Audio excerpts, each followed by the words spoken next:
Brought to you by Agilus Diagnostics.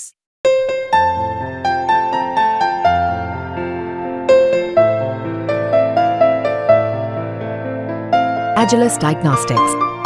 तुम्हाला ज्यावेळेला ticket नाकारलं त्यावेळेला तुमची भावना काय होती आणि जोपर्यंत तुम्ही फॉर्म भरत होता तुम्ही अगदी ज्यावेळेला तुमचं चिन्ह घ्यायला गेलात कुठलं त्यावेळेला तुम्हाला अपेक्षित चिन्ह सुद्धा म्हणजे मिळताना त्रास झाला, तुमचं नाव सुद्धा दुसऱ्या मशीनवर गेलं, तुमची भावना काय होती की जिल्ह्यातल्याच लोकांनी इतके अडसर निर्माण केले, नेत्यांनी अडसर निर्माण केले, तुम्हाला वाटलं होतं की या काय म्हणू आपण यशापर्यंत आपण पोहोचू शकू, आपल्याला इथं पोहोचता येईल असा विश्वास होता तुम्हाला?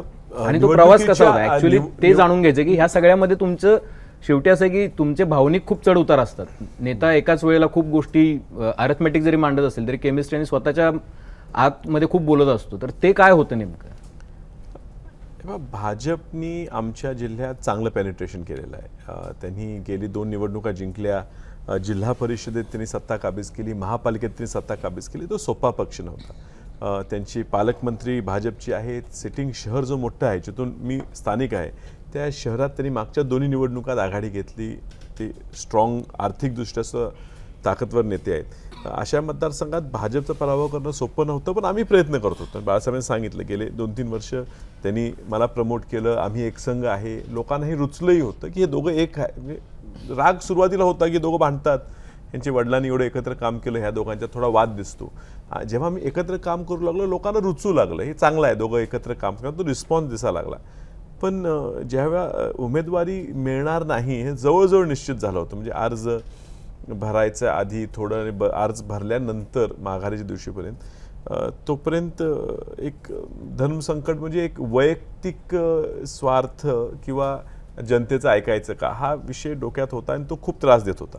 एकीकडे महाविकास आघाडीने विश्वित कदमांवरती जबाबदारी दिली की विशालला थांबवायची जबाबदारी आता तुझी, तू एवढं उठून बसवलायस त्याला, आता त्याला घोड्यावरनं उतरवायचं काम तुझं. म्हणजे त्यांनी वरणार त्यामुळे ते बाळासाहेबांना तो अडचण होती आणि त्यांना माझ्याकडे यावं लागलं आणि त्यांनी भांडून माझ्यासाठी, आणि मी त्यांचे आभार देतो आणि पक्षाचेही. म्हणजे मला पक्षाने वारावर मी म्हणतो की माझं एकतर्फी प्रेम आहे, 1 साइडेड लव्ह स्टोरी आहे, पण पक्षाने माझ्यासाठी खूप केलं वरनं. म्हणजे पहिला तर त्यांच्या मीटिंगमध्ये माझं नाव फायनल केलेलं, आघाडीत जागा मिळाली नाही पण ती कमिटी तुमची जी असते ती स्क्रीनिंग कमिटी का CEC सेंट्रल इलेक्शन कमिटी, त्यात नाव फायनल झालं.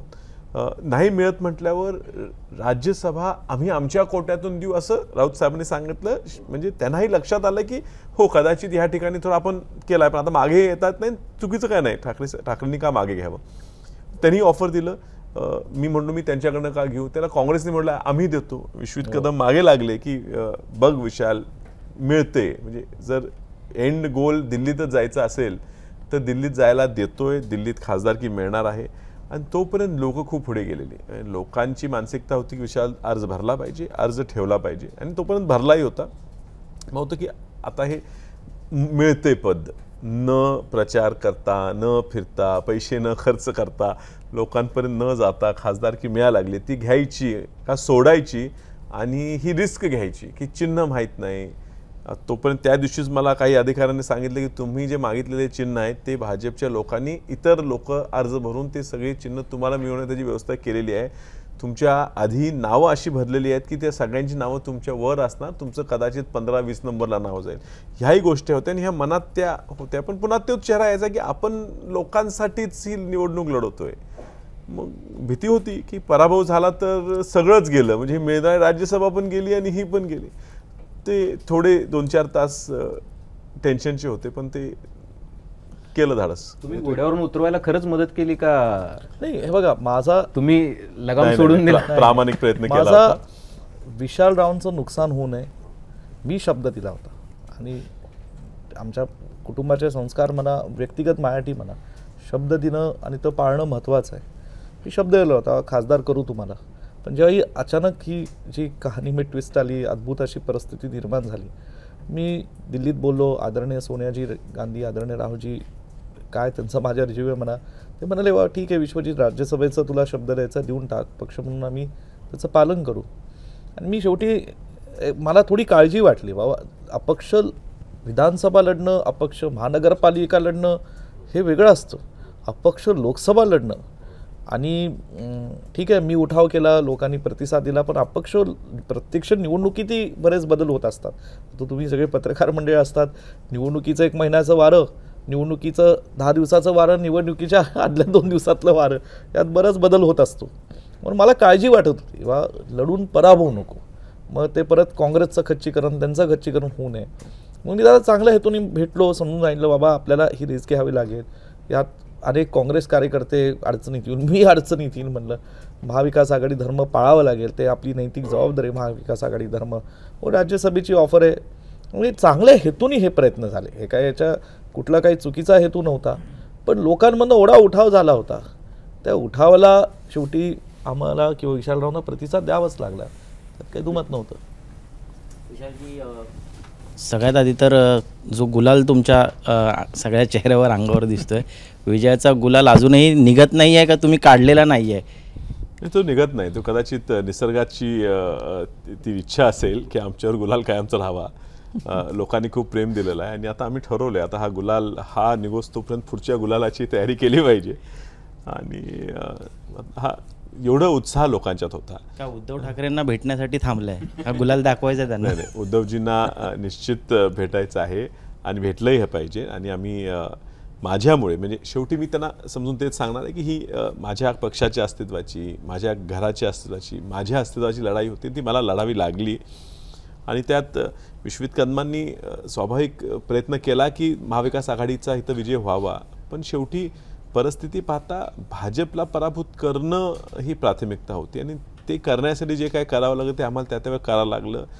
ते केल्यामुळे कुठे ह्या आघाडीत बिघाडी किंवा कटुता निर्माण झाली असेल ते, आणि तो आमचा दोष असेल तर आम्ही क्षमा स्वतः जाऊन मागणार आहे. मी सांगितलं वडीलधारी आहेत आणि एक पक्ष प्रमुख म्हणून त्यांची भूमिका जी आहे ती काय चुकीची मला वाटत नाही, पण शेवटी बाळासाहेबांचे चिरंजीव म्हणून आणि वसंतदादांचा नातू निवडून आला ह्याचा त्यांना वैयक्तिक उद्धवजी ठाकरे म्हणून निश्चित आनंद असेल असं मलाही वाटते.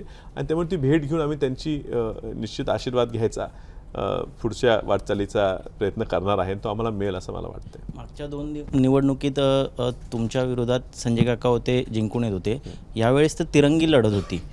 असं काय झालं की 2019ला जे शक्य झालं नाही ते आत्ता ह्या निवडणुकीत शक्य झालं? अनेक अदृश्य शक्ती तुमच्यासाठी काम करत होत्या, परंतु भाजपचा एक मंत्रीसुद्धा तुमच्या जिल्ह्यातनं येतो, सांगलीमधनं, मिरजेमधनं सुद्धा काही विशेष मदत मिळाली आहे किंवा अदृश्य शक्ती तुमच्यासाठी काम करत होत्या का? यावेळेस सांगलीची जनताने विश्वजित कदम पाठीशी होता खंबीरपणे. सुरेश खाडे कुठे दिसले नाहीत आम्हाला फारसे. नाही, ॲक्च्युली ही तुमची चुकीची माहिती आहे. 19ला आमची जी लढाई होती ती तिरंगी होती. ही निवडणूक तिरंगी होऊ नये यासाठी जनतेने निर्णय घेतला. तिरंगी लढाईमध्ये प्रत्येक उमेदवार हा किमान 20% जास्त मतं घेतो आणि मागच्या निवडणूक ते झालं की गोपीचंद पडळकर हे ऐन वेळेला उमेदवारी घेतले आणि त्यावेळेला मोठा वोट बँक हा धनगर समाज आमच्याकडे मोठा आहे, तो अँटी BJP झालेला आणि ती BJPने स्ट्रॅटेजी खेळी केली की त्यांना मुद्दामून उमेदवारी दिली आणि त्यांचा vote bank anti vote bank आमच्याकडनं येता तिसरीकडे नेला. अधिक त्यावेळेला वंचितचं खरंच वारं हे राज्यात होतं.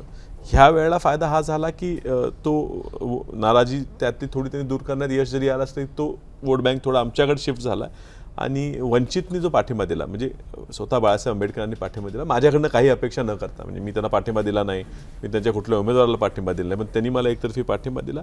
त्यामुळे उमेदवारीला क्रेडिबिलिटी ही मोठी. कसं काय घडलं? वंचितचा पाठिंबा कसा काय मिळवला? म्हणजे यातही पायलटची भूमिका तुमचीच होती? त्यात आमचे घरचे पायलट जास्त पुढाकार घेतले. सगळ्याच गोष्टी कशा असं होऊ शकत नाही ना. प्रतीक दादा आमचे बंधू त्यावेळेला, म्हणजे आमचं चर्चा होतीच, म्हणजे त्यावेळेला त्यांनी सांगितलेलं की 7 उमेदवार काँग्रेसचे ते पाठिंबा देणार आहेत आणि म्हणून आम्ही आधीच संपर्कात गेलो की 7 असेल तर आम्हालाही पाठिंबा द्या. कारण एक 7 उमेदवार त्यावेळेला भाजपचे वंचितमुळे निवडून आले होते आणि त्यामुळे त्यांनी ते आकडा काढलेला, म्हणून आम्ही संपर्कमध्ये होतो आणि क्रेडेन्शियल्स दाखवले, आम्ही पटवून सांगू शकलो की आम्ही भाजपकडे नाही आहे आणि तो फायदा झाला. माझा दोघांनाही प्रश्न आहे. सर्वप्रथम विशाल पाटील यांना प्रश्न आहे, सांगलीच्या लढाईनं तुम्हाला काय शिकवलं? कष्टाला पर्याय नाही शिकवलेला आहे. ठीक आहे, कारण 19ला आम्ही लढलो आणि त्यावेळेला आम्ही लोकांपर्यंत पोचलो नव्हतो. आमच्यात ही कटुता होती आणि ती जनतेला दिसत होती. तर एकी ही महत्त्वाची आहे, लोकांना प्रामाणिकपणा आवडतो. लोकांना संपर्क पाहिजे. एखादं काम झालं नाही तरी चालेल, पण लोकांना हे आवडते की तुम्ही संपर्कात येता, सुखात दुःखात येता. खूप लोकांच्या अपेक्षा नसतात. लोकांना चांगली लोक पाहिजेत, लोकांना आपण आयडिओलॉजीशी ठाम राहिलं पाहिजे, हे पाहिजे. लोक समजली. कदाचित सुरुवातीला एक डिसएडव्हान्टेज हे जे आम्ही घराणेशाही म्हणतो, म्हणजे आम्ही कुठल्या एका घराण्यात येते एक ॲडव्हान्टेज असतो की राजकारण आहे, कार्यकर्ते आहे ते मिळतात, आणि डिसएडव्हान्टेज असतो की कदाचित आपल्याला कंप्लेसन्सी येते. आपण गृहीत धरावा लागतो की मी ह्यांचा मुलगा आहे, मी ह्याचा नातू आहे, मग मला लोक सोबत नेणारच आहेत. आणि जसं वय वाढेल तसं ती जाणीव होते की तुमच्याकडनं अपेक्षा आहेत लोकांच्या, आणि त्या तुम्ही नाही पूर्ण केल्या तर कोणीही तुम्हाला वाचवू शकत नाही. आणि ते शिकायला मिळालं ह्या निवडणुकीत लोकांपर्यंत जाऊन, आणि तो चांगला